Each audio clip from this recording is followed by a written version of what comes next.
অনেকেই বলে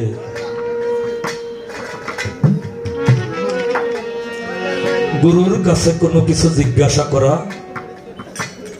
বেয়াদবি।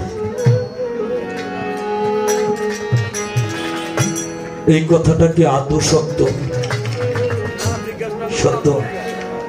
হ্যাঁ, তাহলে কার কাছে জিজ্ঞাসা করব?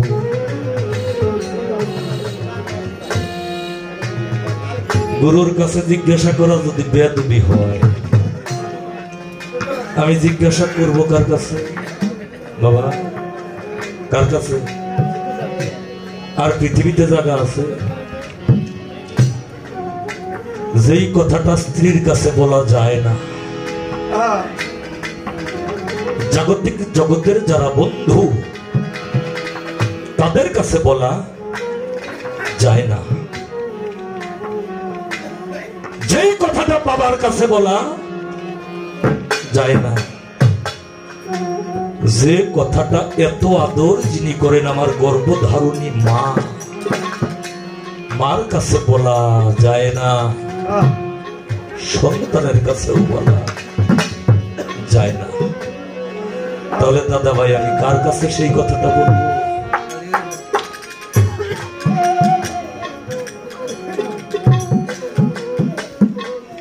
আমি মনে মনে যা বলি তাকে আমার গুরু জানে না। জানে কিনা? তাহা আমার গুরু জানে। তাহলে কেন আমি গুরুর কাছে গোপন করব? গুরুর কাছে কি গোপন কিছু করা যায়? যায় না। ইচ্ছায় অনিচ্ছায় আমার গুরু সমস্ত কিছুই জানেন, সমস্ত কিছু বুঝেন। জাগতিক জগতের যত ঝামেলা, ঝুট ঝামেলা যাহা কিছু আছে, সমস্ত কিছু থেকে মুক্তি দান করতে পারেন একমাত্র সম্যক গুরু, যিনি আমাকে আমার নিদানের সমস্ত ফায়সালা দিতে পারেন। তার কাছে সবকিছুই বলা যায়। তাই তো বৃহত্তর ভারতের মধ্যে সবচাইতে শ্রেষ্ঠ কবি হইল কবিয়াল শ্রী অসীম সরকার। আপনারা সকলেই তার গান শোনেন, জানেন, চিনেন। বাস্তবে যারা দেখেন নাই তাকে ক্যাসেটে দেখেছেন, ইউটিউবে দেখেছেন, ফেসবুকে দেখেছেন। তিনি কি বলেছেন? অসীম বলে জানতে গিয়ে হয়েছি ভ্রান্ত, মনের মানুষ হইলে মনের কথা সে জানতো। তাই তো মনের যিনি মানুষ, সেই মনের মানুষের কাছেই মনের কথাটা আদান প্রদান করতে হয়। আমার দাদু যদি বেয়াদবি নেন আমার কথায়, আমার গুরু আমাকে মঞ্চের মধ্যে ধৈরেও যদি, আমার দয়াল মঞ্চের মধ্যে ধৈরেও যদি আমাকে দুইটা লাথি দেয়, দুইটা থাপুড় দেয়, তাহলে মনে করুম আমার এই পাপ দেহটা ধন্য হয়ে যাবে। তাই আমি শুরু করতে চাই আমার ভিতরে যে আবিলতাটা, সেখান থেকে আমি শুরু করব। আমার দাদুজি আমাদেরকে অবশ্যই বোঝাবেন। সকলের কাছে আমার ভক্তি করি।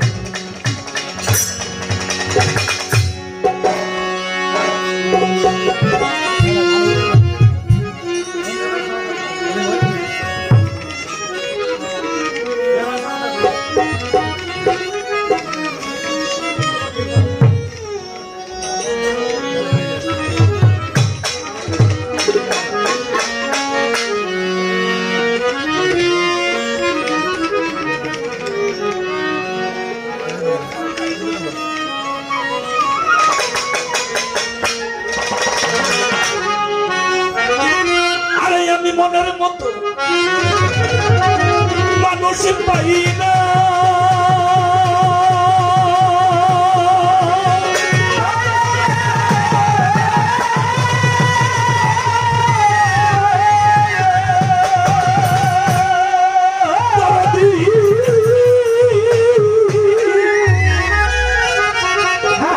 আমি মনের মতো মানুষ পাই না। বাবার তাই কাউরে জিজ্ঞাসা করি না। আজকে মানুষ পাইছি মনের মতো, দলিল মতো বলো বাজান বিসমিল্লাহর মান কত বলো দয়াল বিসমিল্লাহর মান কত দলিল মতো বলো দয়াল বিসমিল্লাহর মান কত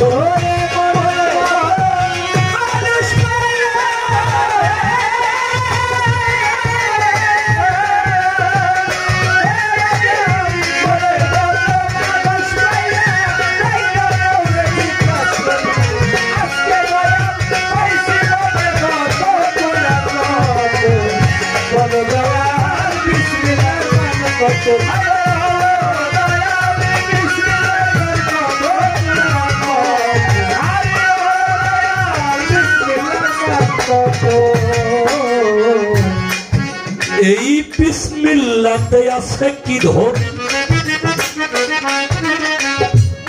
যা পৃথিবীর চাইতেও ওজন ওহা কোথায় গোপন তাই আমারে বলো কোথায় গোপন তাই আমারে বলো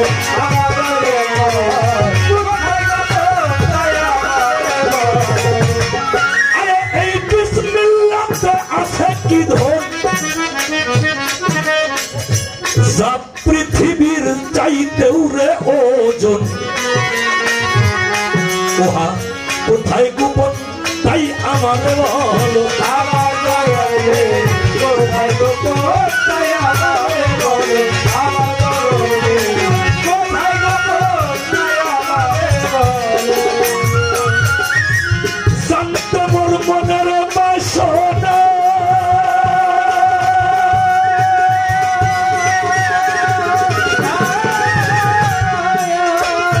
শান্ত মোর মনের বাসনা আমারে বঞ্চিত করো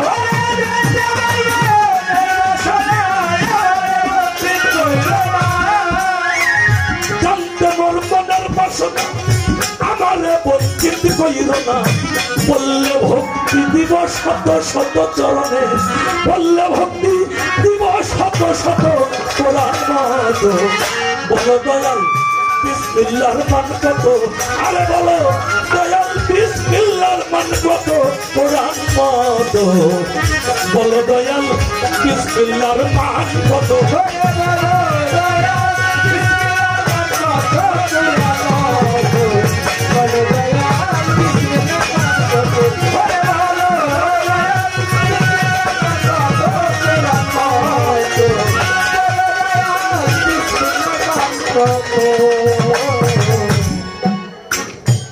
এই বিসমিল্লাহ কোথায় ছিল কে আনিয়া কারে দিল এখন কোথায় তাই আমারে বলো এখন কোথায় তাই আমারে বলো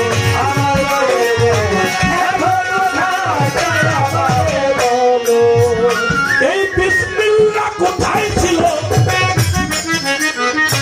কে আনিয়া কারে দিল গো এখন কোথায় তাই আমারে বলো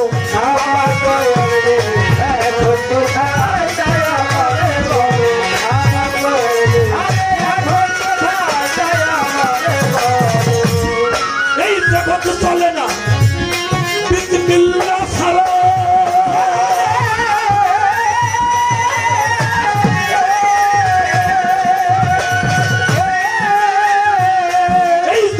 চলে না বিসমিল্লাহ ছাড়া বিসমিল্লাহর মহামন্ত্র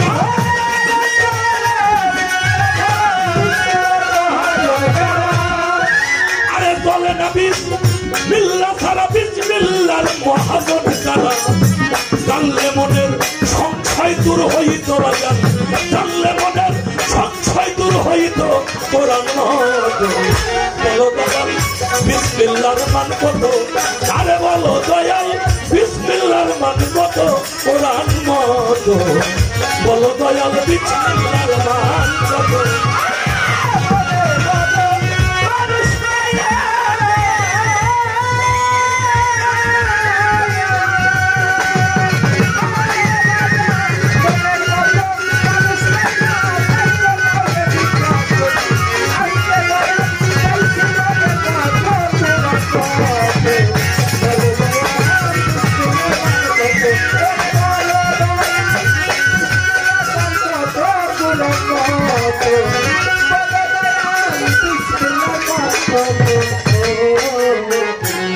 না জানিয়া বিসমিল্লাহর মূল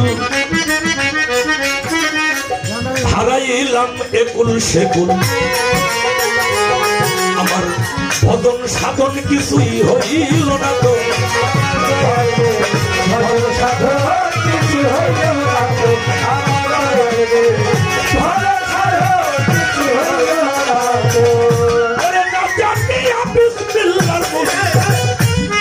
আমি হারাইলাম একুল আর সেকুল রে ভজন সাধন কিছুই হইল না তো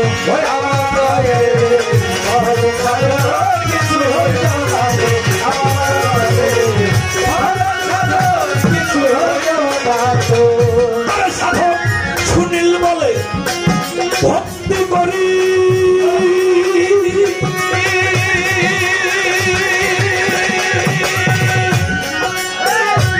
সাধক সুনীল বলে ভক্তি করি মন চায় আরো জিজ্ঞাসা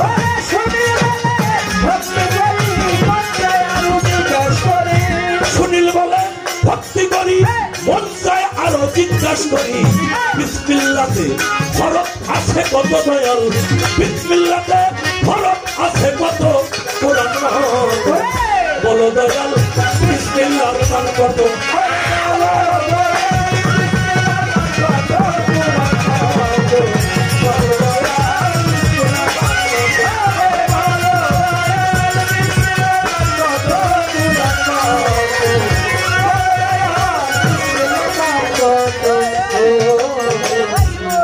বিসমিল্লাহতে আছে কি ধন যা এই পৃথিবীর চাইতেও ওজন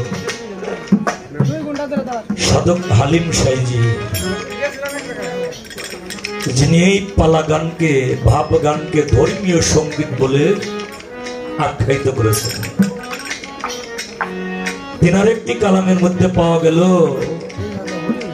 যে বিসমিল্লাহর হয় না ওজন দুনিয়া দিলে তামাম বিসমিল্লাহ বলিয়া মুখের জবান খুলিলাম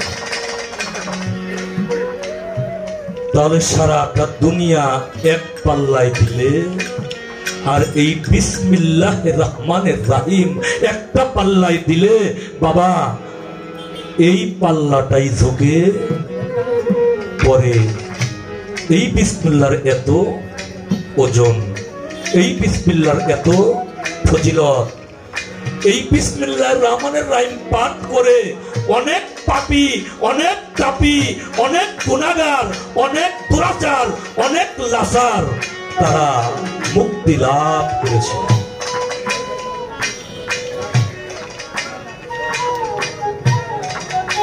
কিন্তু দয়াল আমি এমনই লাচার এমনই পামর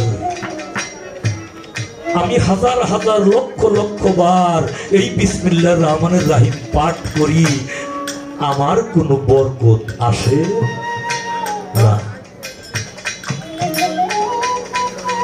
তাহলে ইহা পাঠ করার মধ্যে মনে হয় কোনো ব্যতিক্রম আছে বাবা নাকি বিসমিল্লাহর তো কোনো দোষ হইতে পারে না ইহার গুণ কখনোই নষ্ট হইতে পারে না কিন্তু আমার কি সমস্যা হইল যে আমি এত পাঠ করেও আমি বিসমিল্লাহ বরকত পাচ্ছি না এই সমাধানটা একমাত্র দয়াল গুরু ব্যতিরে কেউ দিতে পারে না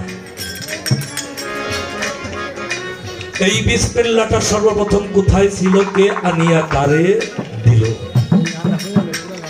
এখন কোথায় এখন কোথায় এই যে আমার বরকত হইতেছে না তাহলে সেই বিসমিল্লাহর মূল সন্ধানটা আমি তো খুঁজে পাচ্ছি না আমি যদি খুঁজে পাইতাম সেই ঘরে প্রবেশ করে আমি তপনা করতে পারতাম তাহলে অবশ্যই আমার বরকত লাভ হইতো এখন কোথায় আছে কি অবস্থায় কার কাছে আছে যেখানে আমি বিসমিল্লাহর সন্ধান করতে পারি এর পবিত্রতা আমি অর্জন করতে পারি এখন কোথায় তাই আমারে বলো বিসমিল্লাহর মহাজন কারা এই জগৎটা চলে না বিসমিল্লাহ ছাড়া বিসমিল্লাহর মহাজন কারা তাহলে বিসমিল্লাহর মহাজন আছে পৃথিবীতে আছে সেই মহাজনের কাছে না গেলে বিসমিল্লাহর সন্ধান করা যাবে না এবং ইহা পাঠ করার কৌশল বোঝা যাবে না। সেই মহাজনকে কোথায়, তাদেরকে কোন সন্ধানে আমি সন্ধান করতে পারবো এবং ইহার মূল বিষয়বস্তু উদ্ঘাটন করতে পারবো।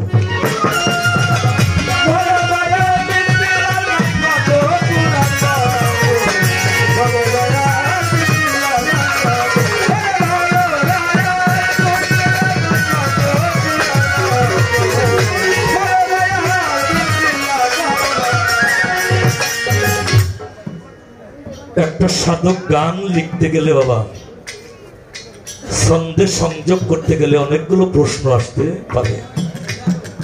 গানের মধ্যে যতই প্রশ্ন থাক, আমার দয়ালের যাহা মর্জি হয়, আমার বান্ধবের যাহা মর্জি হয়, আমার বান্ধব তাহাই বলবে। দয়াল যদি বলে নদীর উপর দিয়ে নৌকা যায়, এটা কি মিথ্যা? হ্যাঁ। আর যদি বলে না নদীর উপর দিয়ে নৌকা যাবে কেন, নৌকার উপর দিয়ে এই নদী যায়, তাহা কি একজন শিষ্যের জন্য মিথ্যা হইতে পারে বাবা? হ্যাঁ, গুরু বাক্য কখনোই মিথ্যা হইতে পারে না। তাই আমি নিবেদন রাখলাম এই কালামটি। আমার এক দাদু ভাই আমার দয়ালের কাছে একটা প্রশ্ন রাখছে, আমার কাছে একটা প্রশ্ন রাখছে। আমি এই প্রশ্নটার জবাব যদি এখন দাদা করতে যাই, আমার দাদু যেখানেই থাকেন, ওই প্রশ্নের জবাবটা যদি এখন আমি করতে যাই,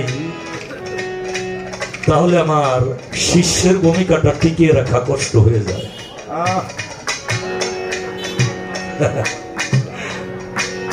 যে প্রশ্নটা করছেন, আমার শিষ্যের ভূমিকাটা তো রাখতে হবে আমার যতক্ষণ থাকি।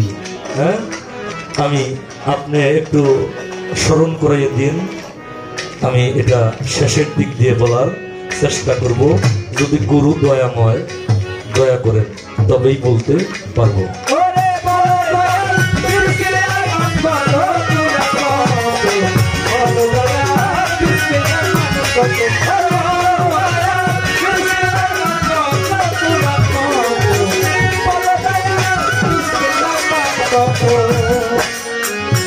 না জানিয়া বিসমিল্লাহর মূল হারাইলাম একুল সেকুল,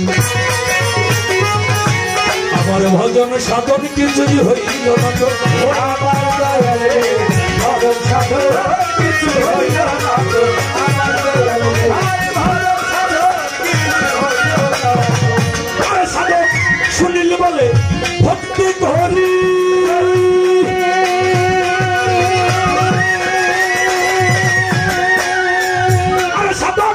শুনিলে বলে ভক্তি করি, মন চায় আরো জিজ্ঞাসা,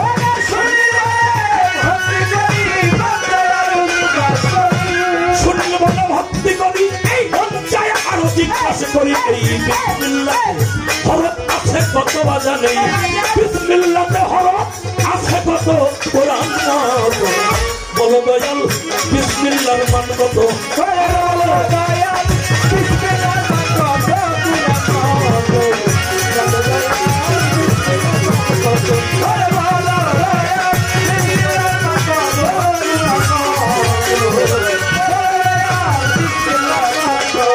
আরে মনের মতো মানুষ পাই না,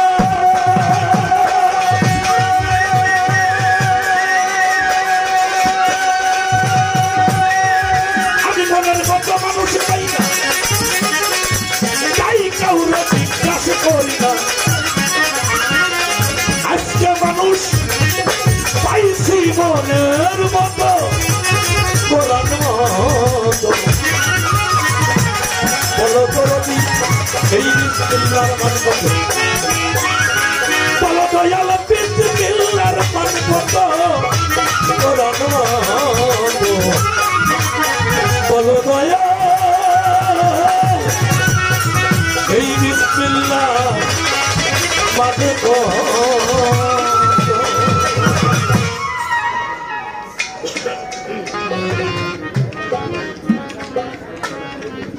গতকালকেও যখন গান করে আসলাম, টাঙ্গাইলের সীমান্তটা পার হয়ে যখন আসছি আমাদের ধামরাই এরিয়ার মধ্যে চলে আসছি,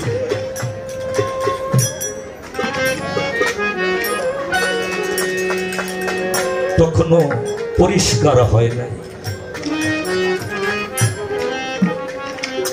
চতুর্দিক কুয়াশায় ঘেরা অন্ধকার। আমাদের গাড়িটা ঘেঁষে সমস্যা করতেছে। একটা জায়গার মধ্যে গাড়িটা থামাইয়ে দিল ড্রাইভার। আমি লক্ষ্য করে দেখলাম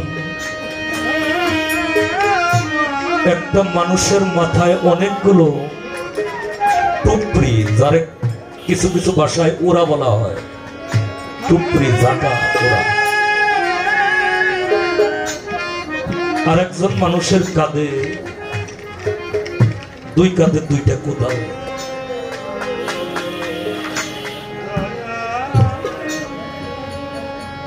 কিছু দূর আসার পরে ওরা একটু অন্য আলাপে মগ্ন হয়েছে। ওদেরকে বললাম, দেখবো না আমাদেরকে মালিক কত শান্তিতে রাখছে। পীর মুর্শিদের দরবারে যাই, ওলি আল্লাহর দরবারে যাই, আমাদেরকে ভালো জায়গায় বসতে দেয়, যথাসাধ্য ভালো কিছু খাওয়ানোর চেষ্টা করে।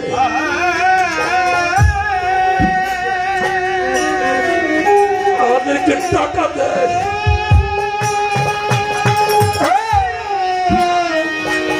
হয়তো এই জন্মে না পারলেও পূর্বের জন্মে মনে হয় কোনো কর্ম আমার না থাকলেও আমার বাবা মার ছিল,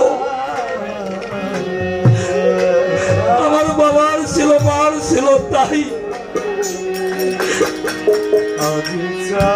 আমরা আমাদেরকে মালিক এত শান্তিতে রাখছে।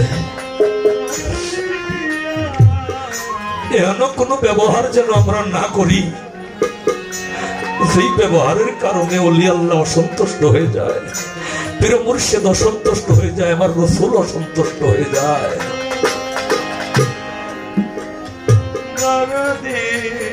তাই ভাবি বাজার, আবার যদি পৃথিবীতে মানব কুলে দয়াল পাঠায় তাহলে যেন গায়ক করেই পাঠায়, তাহলে যেন আমার সুবহান চাঁদের চরণের দাস করেই পাঠায়, আমার রহমান চাঁদের দাস করেই আমাকে পাঠায়, আমার আজিজ বাবার দাস করেই পাঠায় আমাকে। আমাকে যেন পাগল তারার মতো একজন গুরুর দাস করে এই পৃথিবীতে পাঠায়। পাপী দেহ ধন্য হবে, পাপী দেহ ধন্য হবে। আরে ও সুবহান চাঁদ তোমার পরশ পাইয়া রে করতি থাকবো তোমার চরণ দাসী। তোমার চরণ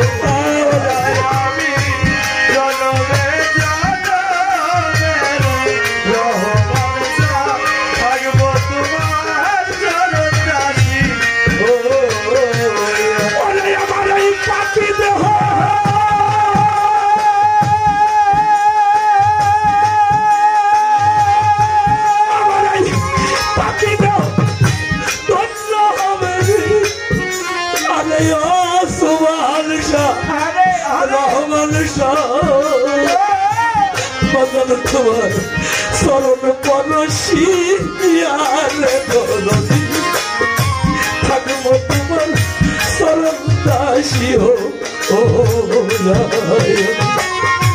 জনমে আমার মাঝে থাকবো তোমার চরণ দাসী।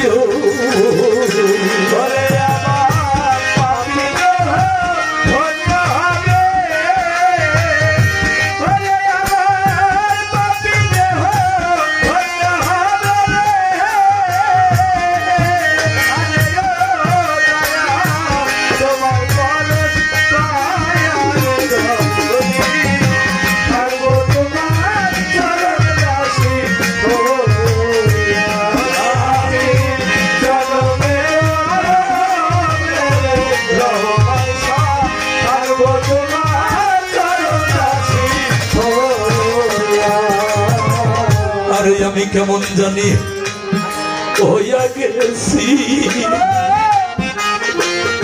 বাজার তোমার রূপে নয়ন দিয়ারে দরদ তোমার রূপে নয়ন দিয়া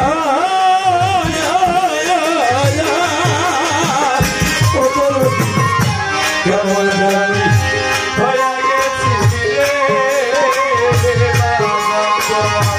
রূপে নয়ন দিয়া রূপে নয়ন দিয়া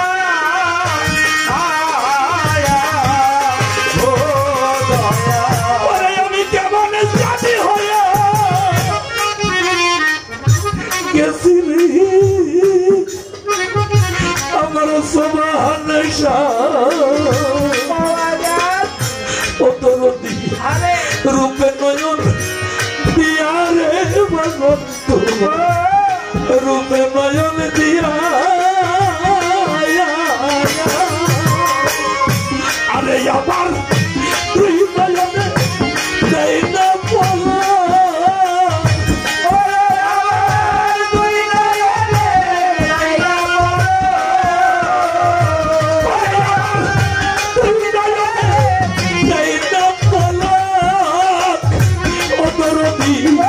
তোমাকে হেরি আরে বাজানো থাকবো তোমার শরণ দাসীও জনমে জনা ভরি রহমান থাকবো তোমার শরণ দাসীও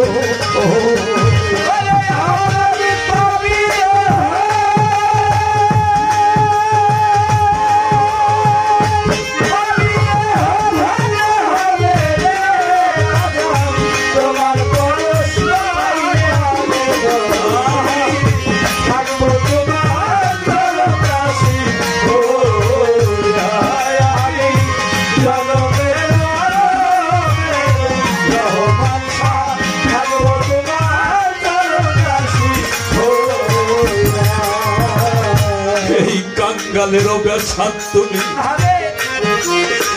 এই কাঙ্গালেরও বেশান তুমি সবার সবার ওই আসল আরে ধরো তুমি ওই আসল গায়া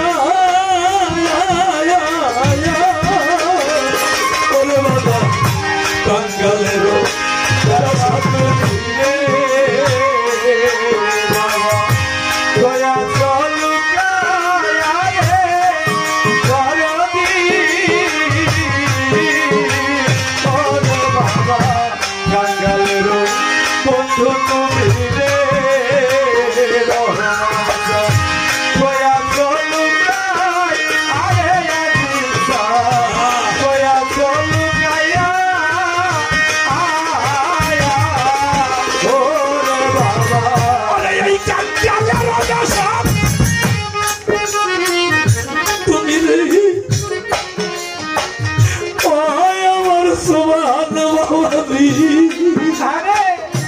আমার বাজার कोई असल गया अरे तुम्हार अभागिनी दासी डाके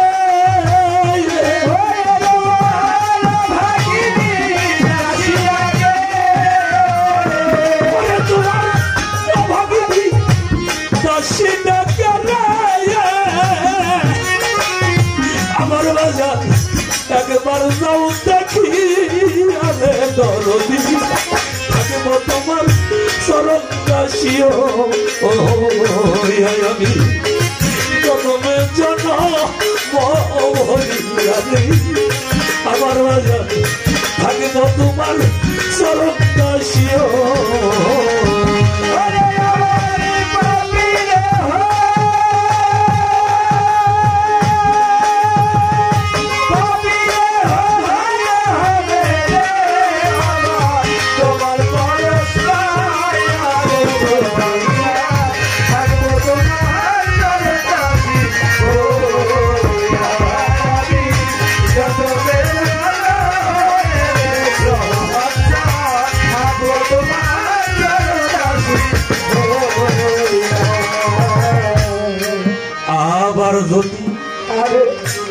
পাঠাও মরে এমন মানব জন্ম দিয়ালে দরদি এমন দুর্লভ জন্ম দিয়া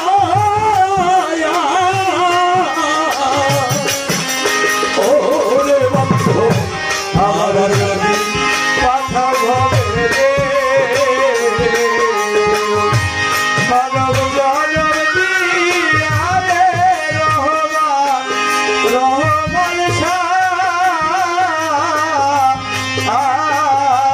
আজিজ বাবা আবার পাঠাবা বাইরে মানব জনম দিয়ালে দরদি মানব জনম দিয়া আয়া ওরে বাবা ওরে তুমি আমার যদি পাঠাও হবে রে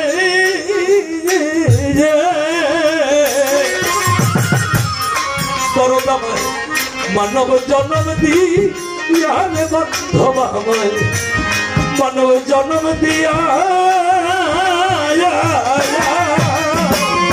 আরে সাধক কাজে বেল এই মিনতি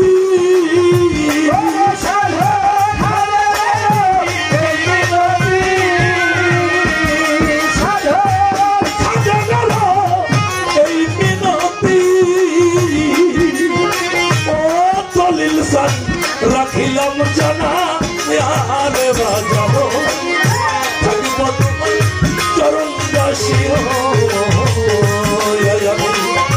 জনমে জনম ভরিয়া গো দরদি থাকিব তোমার চরণ দাসী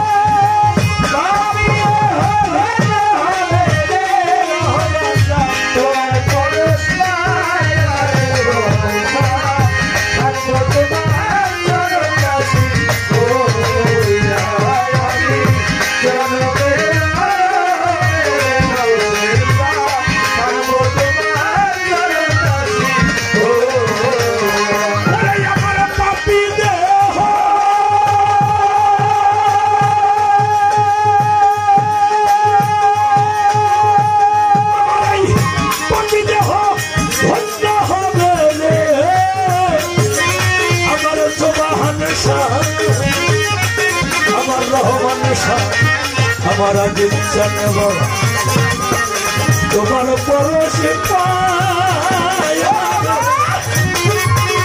আমার মুর্শিদ